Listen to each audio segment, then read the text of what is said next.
Hello, welcome everyone, and thank you so much for coming to our event this evening as part of the York Festival of Ideas.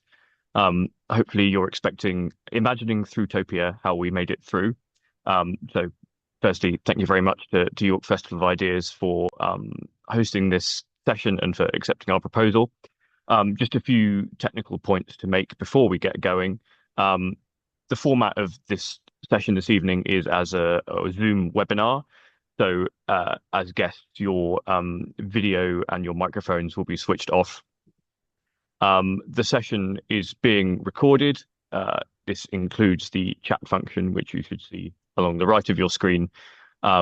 So you're very welcome throughout to engage with us through the medium of the chat function, and we'll be engaging with you and doing some kind of question and answers as part of the session. We're going to be talking about how we made it through a community arts project run by Planet South Bank. The project produced a published printed anthology, which is available. John will put some details in the chat any minute now about how you can obtain either a printed or a digital copy of the work. The price for the printed version is there isn't one set. We operate it on a pay-as-you-feel principle. So feel free to, if you wish to buy one, to pay as little or as much as you feel. This is a kind of radical principle. And you'll hear a little bit more about our thinking behind these kind of things later on and about the design of the project as a whole. So introduce ourselves. We are Felicity, Laura, John, and myself, James, from Planet South Bank. We're delighted to be joined by Rupert Reed, our guest contributor. He was the originator of the term Thrutopia. We'll be hearing from him shortly. And also Kath Mortimer, who was one of the contributors and a visual artist based in South Bank, who'll be talking a little bit about her contributions. And we'll start this event with an extract from the anthology, which is a poem called Special Place, written by Claire Glover, who unfortunately couldn't make it tonight. But her poem goes like this. What if we all have a special place? A place to go when hope is lost, when life overwhelms or gets too much. A place to bask in the joy of life, of looking up, of being alive. For me, maybe an open field, frost glistening, trees whispering, greens and browns, blues and whites. The sun is peeping, the clouds are creeping, a crunch as I walk and fresh air as I breathe. For you, maybe a different place, an architectural bridge, an atmospheric lamppost, a tree where nature has done its thing, a park full of people, flowers and squirrels, a floodplain to forage for an abundance of gifts. Can my special place meet yours? Can they meet alongside, beside, or within? Are they all part of the same, brought together by each and every one of us, every special place important, worth fighting for? And as we join together, each individual together as a group, each special place together as a whole, we connect our special places, we link together, and so together we make it through. Mm-hmm. Thank you, James. So, as part of this webinar, we are very much looking forward to hearing from Rupert Reed, who coined the phrase Thrutopia, and to hear more about why that's important to you, Rupert, and the prospect of what it can offer us in these times for ourselves, and as communities. Mm-hmm. For those who have not yet met Rupert, he co-founded the Climate Majority in 2022 with the aim of helping people to realise their collective power and to take meaningful action. The Climate Majority project is not about activists, but those who are taking action. Key distinction. Before this, he was a spokesperson and strategist for Extinction Rebellion, parliamentary candidate and councillor for the Green Party, and an associate professor of philosophy at the University of East Anglia. He regularly makes the case for climate action in The Guardian, The Independent, Prospect, and has appeared on the BBC's Today programme, Question Time, The Moral Maze, and Newsnight, and famously on GB News, when in a now viral interview viewed over 1 million times, he exposed the conflict of interests between the channel's anti-net zero agenda and the fossil fuel interests of the owner of GB News. And among many books, such as This Civilization is Finished, Rupert is the co-author of Transformative Adaptation: Another World is Still Just Possible. Welcome, Rupert. Thank you for joining us today. Pleasure. Felicity, do you want to take us off? Yes, thank you, John, for introducing us perfectly. Yes, well, I feel like the obvious place for us to start is to tell us more about the concept of Thrutopia, both in its origins and what it means for you. Yeah, okay. So you're probably all familiar with the concepts of dystopia and utopia. Dystopia, in a simple way of understanding, is where we are headed. Utopia is where traditionally people have hoped for as an alternative to dystopias. But the thing about where we are now is that, well, if they were ever credible, utopias are not credible now. We are not headed into a wonderful, glorious future where everybody gets all of their needs fulfilled, etc., etc. Sadly, that is definitely off the agenda. So when I was thinking this through some years ago and using the work of Ursula Le Guin to help me, especially her remarkable book of political theory. It's a novel, but it's also a work of political theory, The Dispossessed. I came up with this idea of Thrutopia, that maybe what we actually need to do is picture ourselves endlessly going through what's coming at us in the best way possible. And that phrase, in the best way possible, is important, I think. As I see Thrutopia, it is the best outcome that is possible at every point going forward. And the word outcome can be misleading because it's about at every point. In other words, it's a thoroughly process-oriented concept, because that's another problem with the traditional concepts of dystopia and utopia, that they envisage more or less static endpoints. And what Le Guin helped to show me when I read her and really thought about her work over the last 20 years was actually process is more important than outcome. There never is an end point. There never is an end to history. We're always in process. We're always transforming. So that's basically the idea of Thrutopia, the best possible future we can now attain as we endlessly go through the very grave challenges which are being and which are going to be thrown at us. Thank you. That really sets the groundwork excellently for the rest of this discussion. And there is much more for us to dig into later about process-oriented work, because as all organizers can vouch, that was a really essential part of our thinking as we ran the project together. We were always thinking about the process of running the project. The act of trying to bring people together to write about the future we wanted was in and of itself trying to conjure that future. It was the process that we were reaching for. Yeah. But I suppose that is also a natural segue into the response to the How We Made It Through project. I'd love to hear some more about your response to the project and anthology and work as a whole.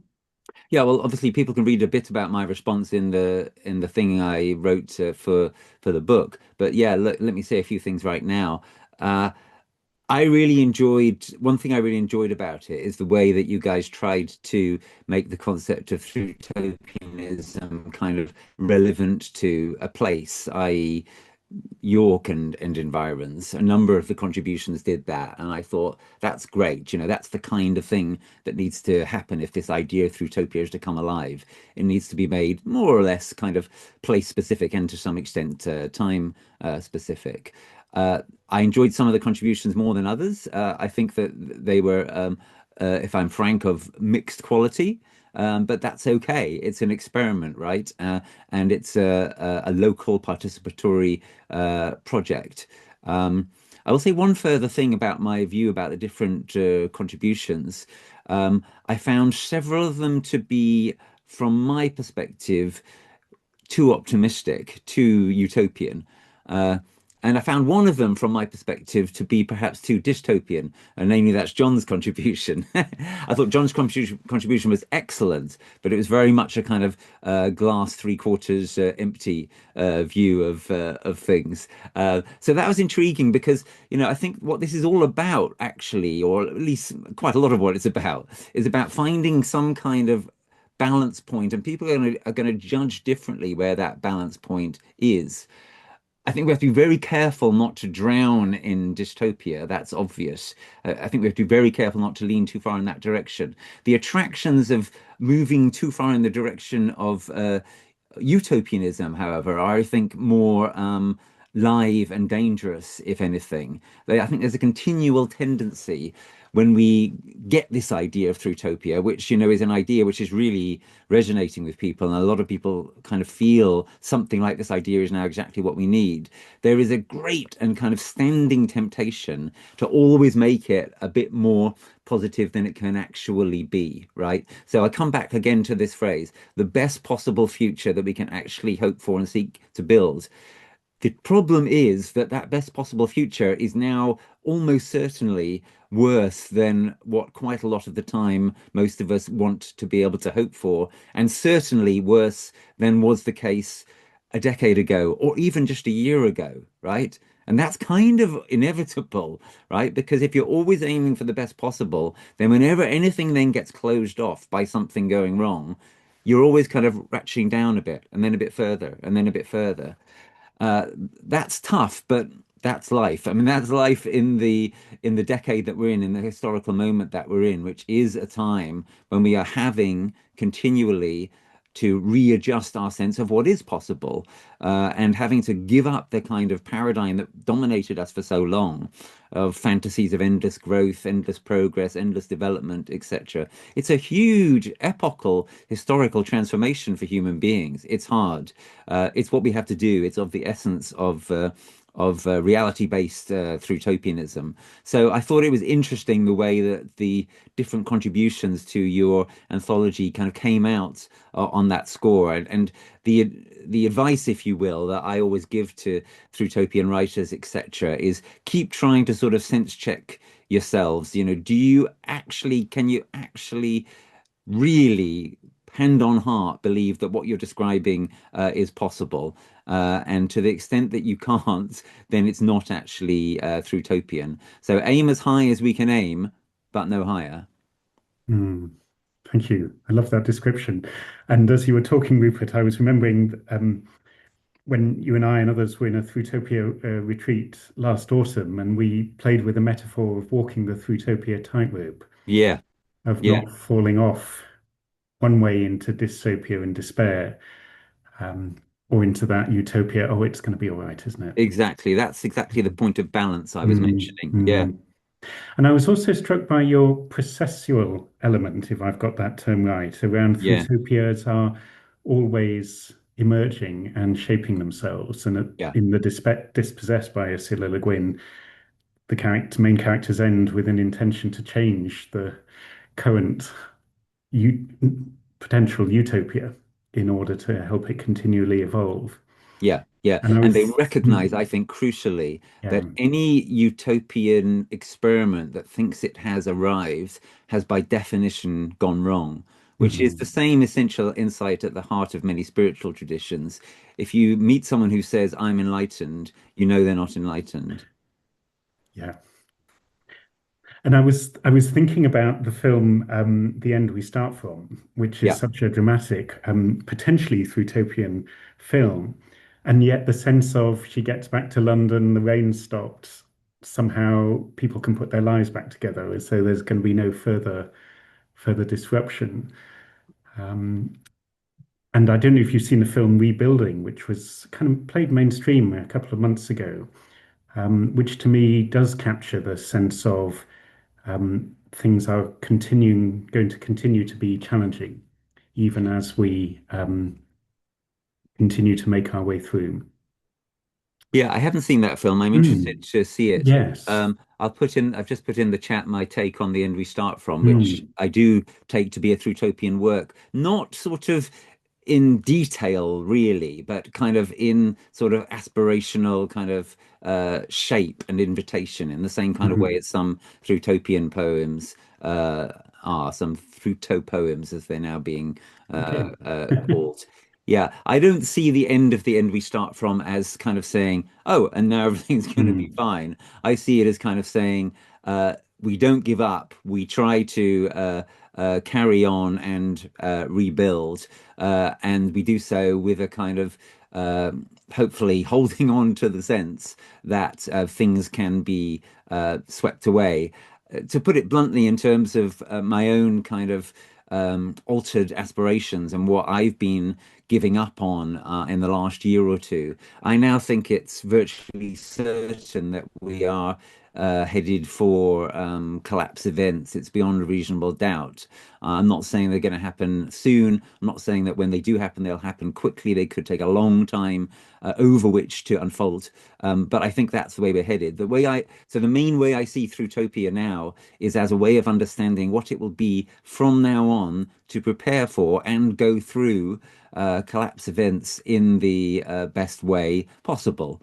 And that's a challenging conception, which I think was kind of gestured at in the end we start from. Thank you.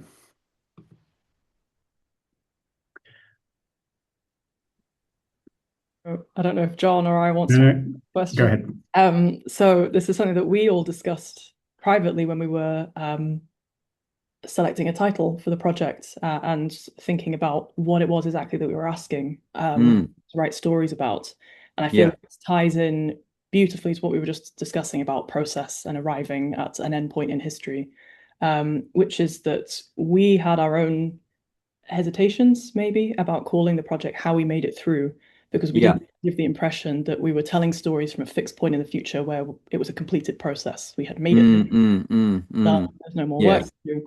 And I just wanted to invite your thoughts about particularly how this overlaps with we found a really interesting puzzle about how humans like to tell stories. We like a narrative arc, we like a beginning, a middle, and an end. Yeah. But it was actually quite an interesting puzzle to invite people to tell stories about an incomplete future. We really wanted to tell something that was finite rather than a process. So I'm interested. Well, I mean, I think it's where we were just in answer to John's previous question, really. It's about taking seriously that we're always in process, that of course there never actually is an end to a story. This is done very well in Stephen Markley's Thrutopian novel, The Deluge, which I won't give away the ending for those of you who haven't read it, but I'll just say that one of the things which is striking and to my mind very satisfying about the ending of that book, which is a kind of climate epic about the next 20 years or so, is that it doesn't seek to kind of reach a point of and then everything was sort of fine, nor even and then everything was kind of okay but not fine, or it ends in and with a kind of uncertainty and openness, which I think is eminently realistic and necessary. In that way, it differs, I would say, for example, from Ministry for the Future, famous climate novel, very important novel by Kim Stanley Robinson that I'm sure many people here have read, and really it's sort of compulsory reading. But I don't think it's a genuine Thrutopia partly because of the way that it ends. It basically ends in somewhat of too utopian a way, and just more importantly in too kind of a definite sense of, and we've now reached the end of the story, So and coming to the title of your anthology, I did have a nervousness about it. The idea of making it through, the idea of we made it through, so it's like past tense and looking back, as you implied, Felicity. I do find that a little bit troubling. I do think that was, if anything, a little bit too sort of definite. I want to emphasize again that the intention with the creation of the concept of Thrutopia was very much the through is an endless path, an endless passage. So that if I had a quarrel or quibble with the title, you can decide which it is. I think that's what it would be. I would love us to stay true to this difficult conception of we have to keep on going on. Think, for example, another example from the mass market, if you will, of Avatar. So the original Avatar film, I think, is a really profound and important work. And you might think that it ends in a definite way, which is not kind of processual or open. But of course, that's exactly what then gets exploited in the sequels. And actually, when you think about it, it's not really too surprising that in the second film, Avatar film, the Earthlings come back. Of course, a country which is as a world, I mean, which is as thoroughly kind of corrupted and fucked as the Earth is envisaged in the Avatar stories. Of course, some people are going to send a spaceship back again. They're not going to accept being defeated by a bunch of ragtag primitives and a bloody moon, right? So what Avatar does, I think, in quite a kind of, if you will, believable way, albeit that it's science fiction and fantasy, is suggest actually it isn't as simple as there's a hero's journey and then we get an end to the arc. I think one of the things we need to do in terms of story structure in the difficult times we're moving into is we need to rework the classic hero's journey. I'm not necessarily saying we have to go beyond it, but we need to rework it. It needs to not have such a kind of strong sense of resolution if it's going to be Thrutopian. And also we have to be much more open to who the identity is of the hero changing. So in Avatar, the hero kind of includes the animals of the planet and the planet, the moon itself, right? I think actually a really important way in which the hero's journey idea is being varied now is people are moving much more into seeing collectivities, groups, as being a potential hero rather than a lone, usually male individual.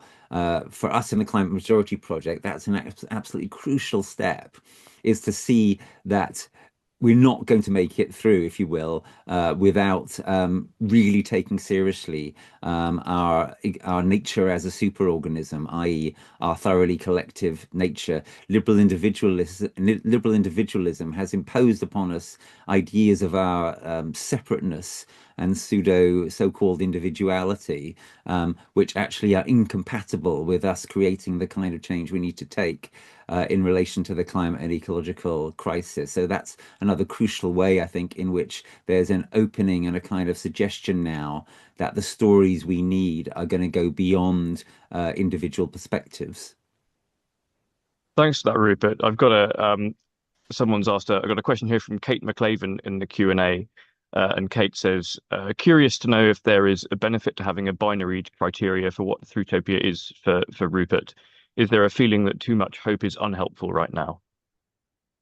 Well, yeah, I wouldn't think of it in terms of a binary. I'd go back to what John and Felicity and I were talking about, when was it, 5 or 10 minutes ago. It's a question of something like finding a balance or of not falling off a kind of tightrope, running along a blade, to use a famous filmic metaphor, right? On the one hand, you've got the attractions of veering too strongly in the direction of utopianism. On the other hand, the attractions, and they too are real, of veering too far in the direction of dystopianism. What are the attractions of dystopianism? Well, it's great to be able to give up, right? If you give up, you don't have to do anything, basically. And you can be knowing and superior and say, oh, everything that you're doing is pointless. I'm in a kind of secure position of understanding that. As I say, different people will inevitably have different judgments about where that point is. So within the Thrutopian world, for example, I disagree with Manda Scott and Rob Hopkins because I think both of them veer too far in the utopian direction. These are live arguments and these are dialogues that need to be had. But I do think they need to be had if what we're trying to do is what is envisaged in the concept of Thrutopia. Of course, if you want to go off and write a wild fantasy or something, that's just fine, but it's something a bit different from what we're trying to do here, which is create various kinds of stories, poems, whatever they are, which seek to offer people ways of imagining the way we could actually make it through and make it through and make it through. Right, that's kind of the task, and I think that necessarily has in it something like this idea of finding this kind of balance point as we roll with the punches and seek to transform. Wonderful. Thank you so much for that really fascinating insight into the thinking behind Thruutopia. We're going to move on now a little bit, and I'm going to post this question for you all in the chat, but have a little think about it and feel free to write your response. We've heard a little bit about how Thruutopia is a middle way. We're not talking about dystopian or utopian futures, but trying to think about the future as something that's always in motion, and the future is something that's a process. And through the challenges that we will face and increasingly will face in the next few decades, what sustains and motivates you through periods of challenge and change and enables you to find hope? So what I'm going to do now, I'm going to invite Laura to read a poem that she wrote as a kind of response to one of the workshops that we held as part of the project. And I'm also going to put on as a little slideshow in the background some of the artworks, the visual artworks that were contributed to the anthology as well. Give me 1 second.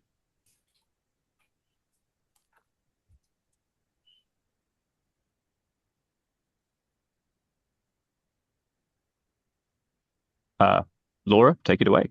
Thank you, James. This poem is called After the Writing Workshop. When we stepped outside, pulled the door shut behind, sniffed the air like a fox with a vole trail to find, shriek of swift pierced our brain, notes of blackbirds like rain falling into our souls.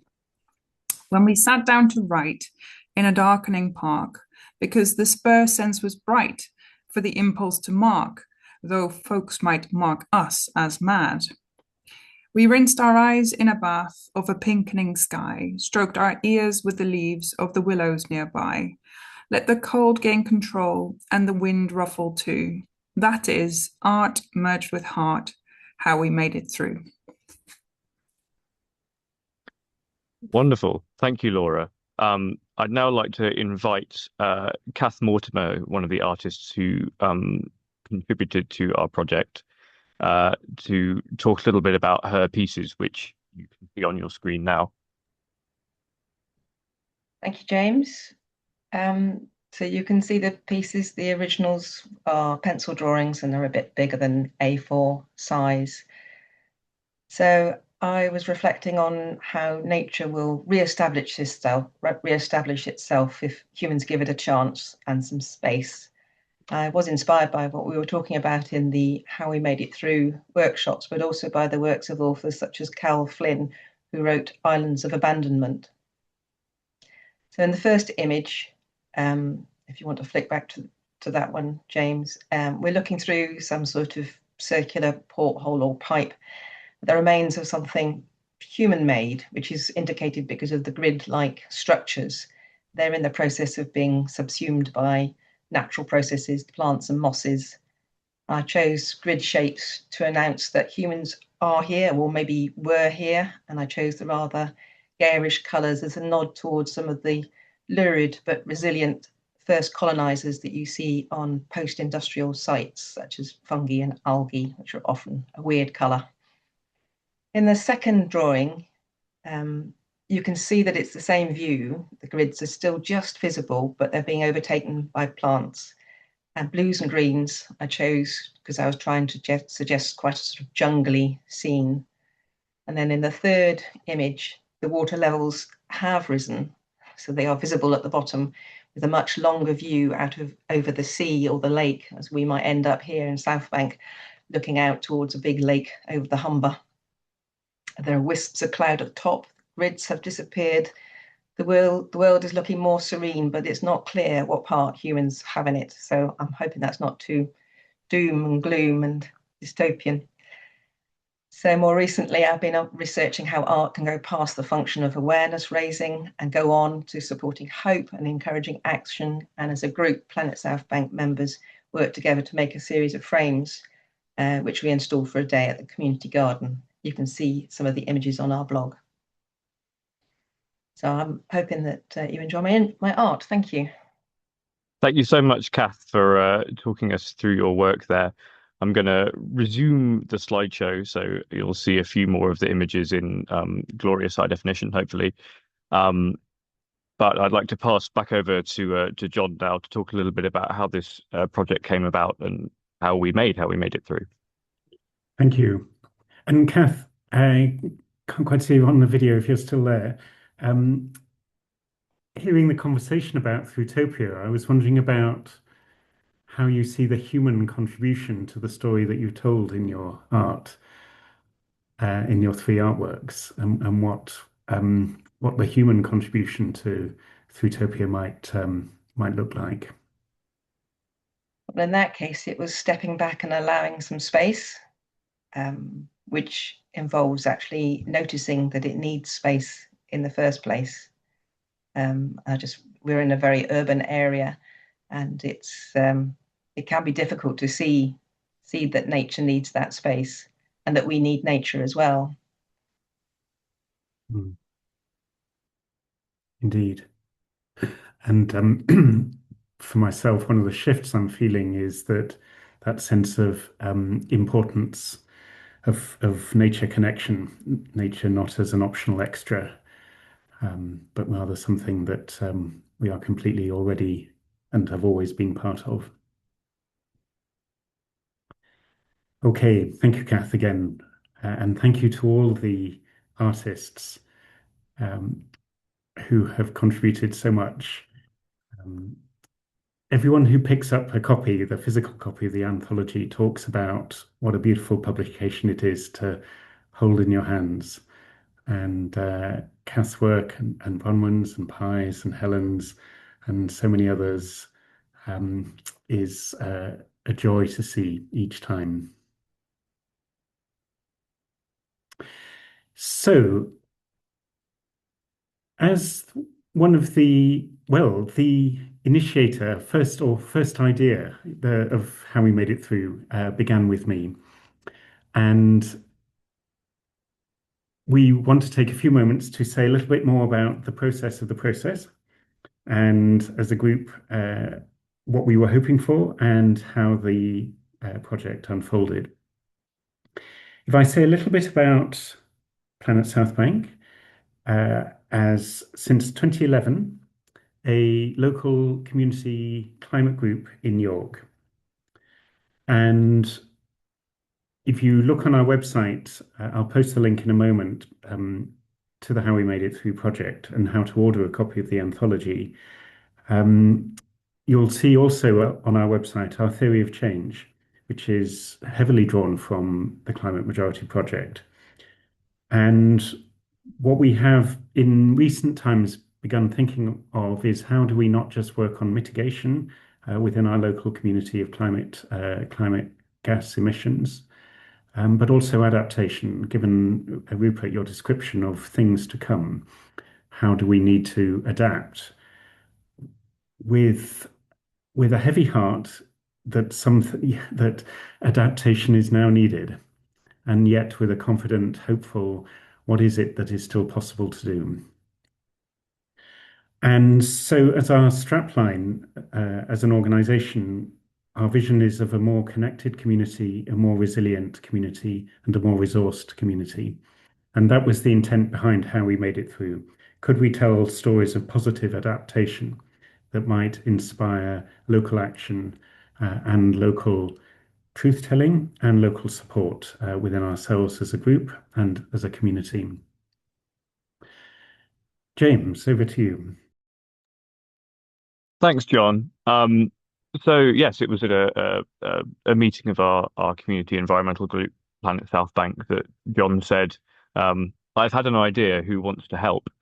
And I was immediately keen to get involved. And thinking back to what my sort of motivations were and why I was interested in doing this, some of it I think comes from my professional background. So I am by trade an environmental scientist, and I currently hold the somewhat baffling job title of research fellow in climate intervention. So I'm someone that thinks about climate change, environmental change all day, every day. But throughout my scientific career, I've been aware that a lot of the thinking that goes into climate change, environmental change, and climate risks is very much done from a somewhat removed perspective. This is just my opinion. A lot of this comes down to the sort of necessity within the natural sciences evaluate things that you can quantify or things that, in the case of the climate, you can simulate. And often this lends itself to kind of broad brush statements, scenarios that we develop that have not very much local color, detail, and critics would argue applicability. In my work, I build and perform experiments on huge supercomputers in which I try and simulate as many relevant systems as possible. But often this involves dividing the Earth into boxes of, 100 kilometers to a size. I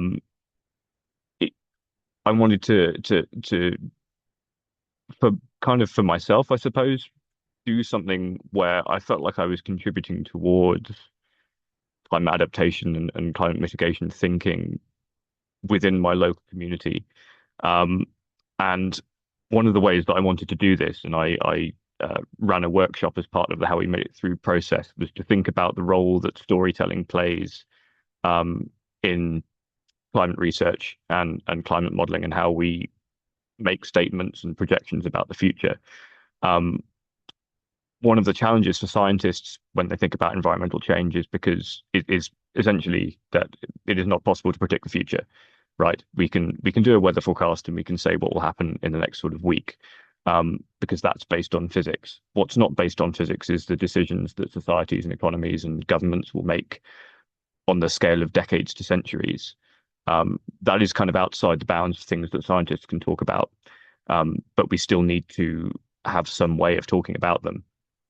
So what has been done throughout the kind of enterprise of global climate science is developing scenarios which have qualitative stories told about them. Different climate scenarios relate to different stories that we tell about how planet, how governments, how societies will respond, what kind of energy mix we will have, what degree of global cooperation we may or may not have.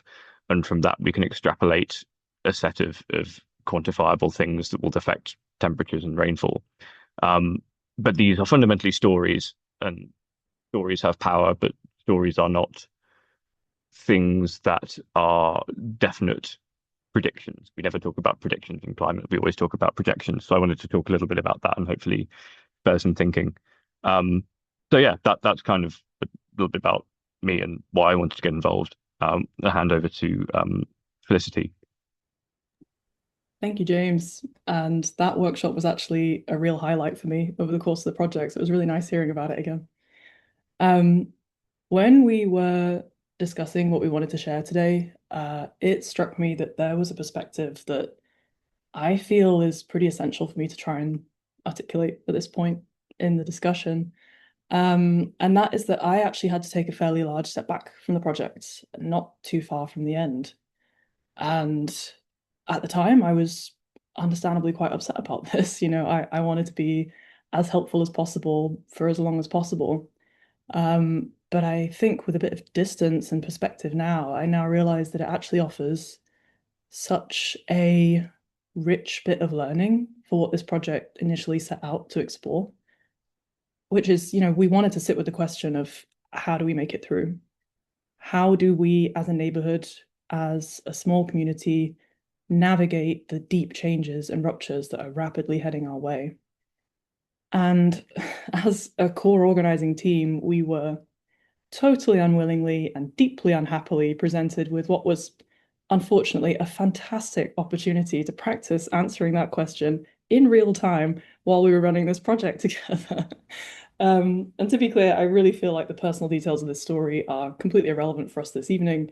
But just to provide enough context for this to make sense for anyone who might be unfamiliar, there was a really quite serious interpersonal conflict which emerged in our community around the time towards the end of this project. And it led to a really deep rift with a lot of grief and turbulence for several people, not just within our project, but within our wider neighborhood in York. And unfortunately, it actually escalated into a situation where it was no longer safe or viable for me to be not only involved in the project, but ultimately to be part of the neighborhood. It actually led to me leaving town. I am dialing in from a different city this evening. But what I think is important about this story really isn't the personal detail. And I also think it's important to put it within the context of like, this was just one little microcosm of much bigger power structures at play, and that this was happening on a very domestic scale in one relatively safe neighborhood, in one relatively safe corner of the world. But the nature of what happened, I think, pulled on themes of that Thrutopian thread that ran right through the heart of the project. And as organizers trying to navigate this situation, we were presented with deep, complicated, and I think fundamentally unsolvable questions around power and autonomy and safety and trust within our community and accountability.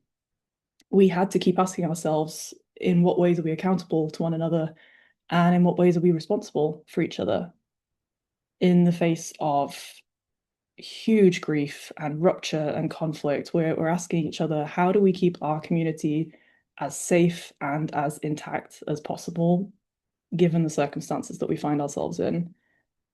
And these are questions of deep adaptation. These are the questions of Thrutopian work. These are actually exactly the questions that we set out to play with when we started the project. And it was really quite funny. We didn't appreciate it at the time, and I completely understand why. But with a bit of hindsight, it was really very funny that we had such a good, like, real world prompt to be asking ourselves these questions as we tried to run the project together. And I think I just wanted to highlight something that I really hold dear to me on the other end of the project now, which is that it started as a bit of a joke, but I think it turned into something of a guiding star for us. That every time we were up late at the pub trying to solve these big puzzles that defined the project and how we were working together, we were asking each other, how are we going to make it through? Like, how are we going to make it through? How we made it through? And to me, that is just such a beautiful example and exactly what we're talking about. When we were talking earlier about process, this is what we're talking about. And I think this was personally one of the richest things that I took from the project overall, which is, as we were discussing earlier about process, when we fully understand and accept that the future on the other side of these crises, be they big and small, it isn't a destination or a like static condition where we'll one day arrive and then the work will be done. Like, tick, we've completed all the hard stuff now. We made it through the crisis and it's plain sailing from now on. Once we understand that that's very much not the case, then we have to understand that Thrutopian work isn't about necessarily coming up with the right answers. And it isn't about necessarily coming up with like good, solid conclusions to these massive problems that we all face. It is about the process of figuring it out with each other. And it is about continuing to ask each other very good questions. And I am not for a second trying to pretend that we solved it all perfectly and that we came up with the right answers to these huge questions. I think, if anything, I just wanted to celebrate the fact that I feel all the way through the project, we remained committed to the original heart of what we wanted to sit down and ask. You know, we wanted to sit down and ask, how are we going to make it through? And there is no denying that we had plenty of opportunity to practice asking that question for each other. But I think ultimately what we wanted to celebrate this evening is that we did also, at least for this chapter, all make it through, which I think is very cool and frankly worth celebrating. And there is so much more that I could say about this because this is just fascinating to me, but I'm very mindful that we need to be moving things along. So in an actually really beautiful organic segue here, when I took a very big step back from the project, our lovely co-conspirator, Laura, took a very big step in. So I can hand over to you, Laura, for your involvement. Thank you so much, Felicity. And that was really beautiful and indeed does describe what happened and sort of feel there's a sense of possibly having made it through, if, not totally intact.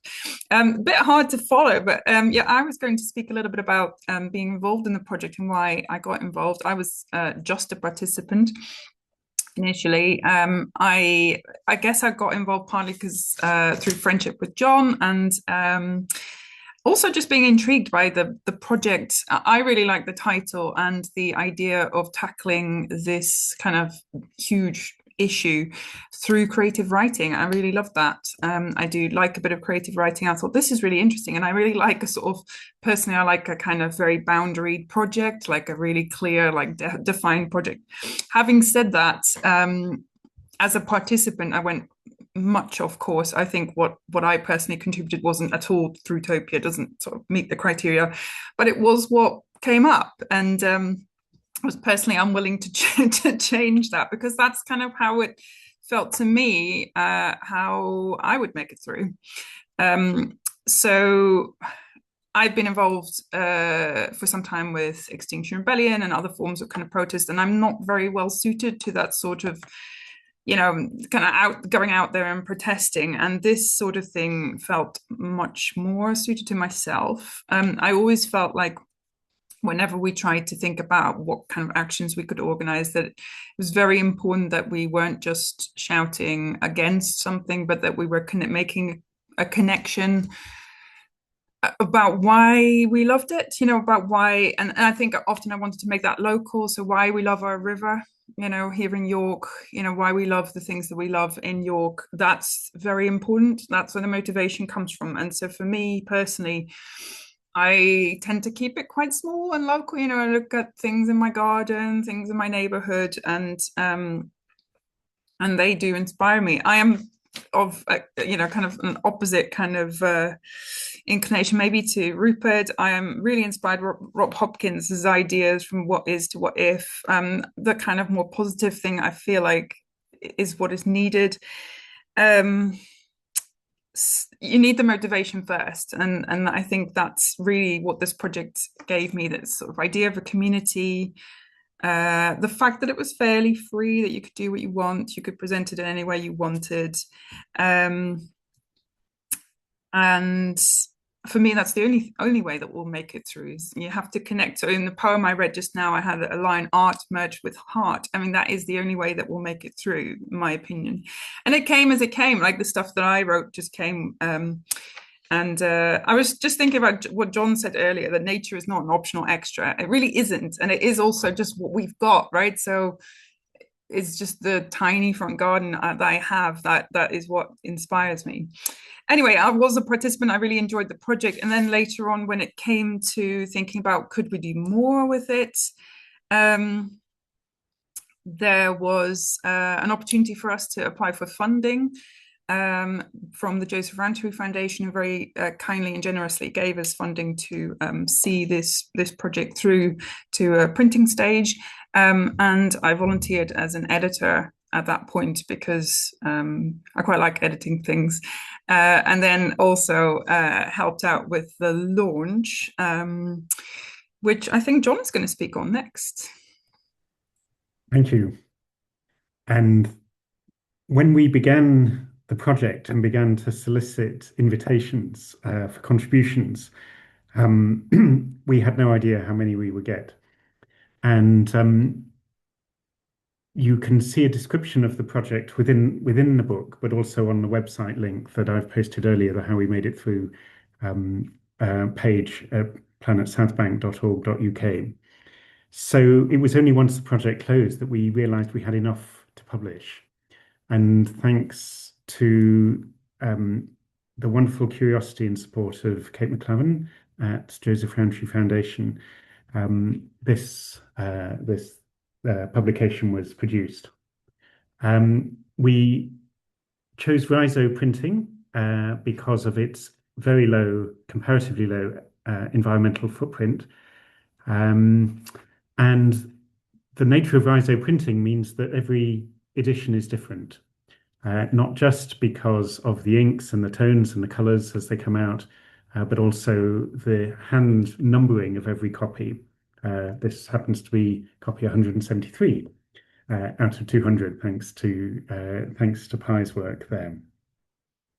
And the launch, we had an opportunity to create a climate choir to sing as part of the evening readings and conversation a bit like this about the process. The principle of pay as you feel is a challenge to people. Can I just have it for free? Yes, you can. Although if you're going to ask us to send you one, a donation towards postage will be helpful. But the idea of getting away from somebody determining the value of something, but rather creating a space where you can identify the value yourself and contribute according to circumstances. So we are coming very close towards the end. James, I wonder if you are up for taking Peter's question from earlier and inviting Rupert if you'd be willing to respond. Yes, thank you, John. So, a really great question in the chat from Peter. He asks, has the project also looked back a decade or two or three into examples of how people got through very difficult times in the past? And did the choices made then help or hinder getting through the situation at the time? I think this kind of gets to the heart, actually, of what a lot of the work in the anthology was about.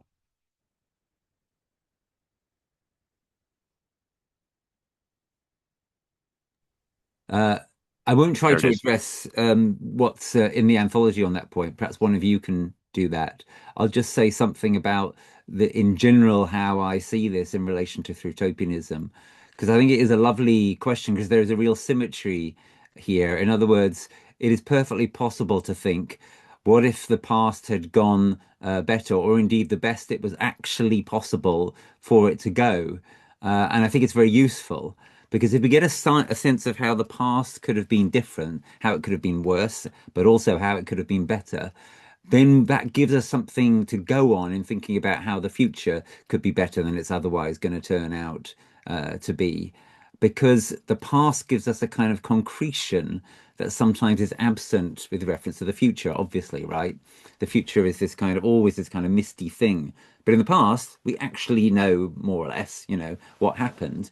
So imagining concretely ways in which that could have gone differently gives us a real kind of freedom, it seems to me, and gets us away from the total illusion that the past had to be exactly as it was. So what this is, this process of reimagining the past, and crucially reimagining how it could have gone better in certain respects. This is part of the genre of counterfactual history. And I put in the chat my own little contributions to this genre. This is the positive counterfactual history, positive but realistic counterfactual history is, as I see it, Thrutopianism projected back into the past. I think it's really important, but I'll leave to somebody else to say how they see this in relation to the project that you guys have engaged in together. Yes, if I may, so I think that this question, this idea of looking back and thinking about decisions that were made and how things could have been done differently, or the kind of past dependency of scenarios features in a number of the pieces. In the visual arts, we heard from Cath Mortimer about how her pieces reflect a gradual process of change. I think in the story that John Gray wrote, that's kind of almost at the center of the anthology, really pulling no punches in his description of the challenges of climate and societal breakdown, and looking at what kind of structures kind of brought those about. One of the stories that I contributed has the kind of perspective of a scientist who participated in a geoengineering project about which he now has serious misgivings. He saw some benefits that it brought, but he kind of regrets his involvement in something that brought about a kind of unequal response. Those are the ones off the top of my head. My co-conspirators may have other examples. For me, there's something about processing the feelings that arise from the choices that collectively society has made, and the importance of doing that in order to allow ourselves to still show up and still be able to take action, notwithstanding on the internal journey. Felicity, I don't know if you wanted to add. Yeah, really similar opinion actually, and it reminded me of what Rupert said at the start of some of the pieces landing more on the utopian side of things. And actually, I do remember, John, when we first saw all the submissions lined up next to each other, it was distinctly yours and mine piece that was the closest to a dystopian vision. I don't know what that says about us as organizers, but I was actually really struck by throughout the process when we first started holding the spaces and the workshops and asking people to sit with how they feel about the future. People arrived with so much grief, and to the point where it was actively quite difficult to facilitate a space where people were even capable or comfortable of actually sitting with the reality of how they feel about our future. And I'm really, really surprised but interested, sorry, that in the end, people ended up producing such hopeful pieces. Also, honestly, not with a lot of sort of steering from us as facilitators. It was a process that so many people arrived at, and I don't know what that says about the process or human nature generally, but it was a very moving thing over the course of the project that people were actually very ready to visualize and picture and conjure really quite hopeful futures without a lot of contribution from us at all. And I feel like that is a lovely organic segue into wrapping up some of these thoughts here. Thank you all so much for writing in with your questions and thoughts. I will start to wrap us up with a reading from Manda Scott, who is another Thrutopian writer. And if anyone is interested in these discussions that we've had today, I would recommend her podcast, Accidental Gods, as a really great way to continue exploring some of the things we've mentioned today. And we were lucky enough to receive a response from her from our anthology. And I won't read the whole thing because we used it as an afterword, but I will just read the last section, which is, these stories of how we made it through are a stepping stone on the route to a future we'd be proud to leave to the generations yet unborn. Will those who come after us look back with awe and pride that we were the ones who, in spite of everything, stepped up and stepped forward and let ourselves be vulnerable in this place of absolute uncertainty? If a young person 7 generations from now were to find a copy of this ordinary-extraordinary collection, I think they might well see the spark of a light that led to the world they inhabit, and that world might well be worth living in. And I will hand over to Laura to give us a closing reading of one of her poems. Thank you very much. This poem also closes the collection and is called A Perfect Afternoon in Rowntree Park. When we realized that we couldn't frame it, bottle it, freeze it, picture it, capture it, buy it, but only inhabit it, that is when we made it through.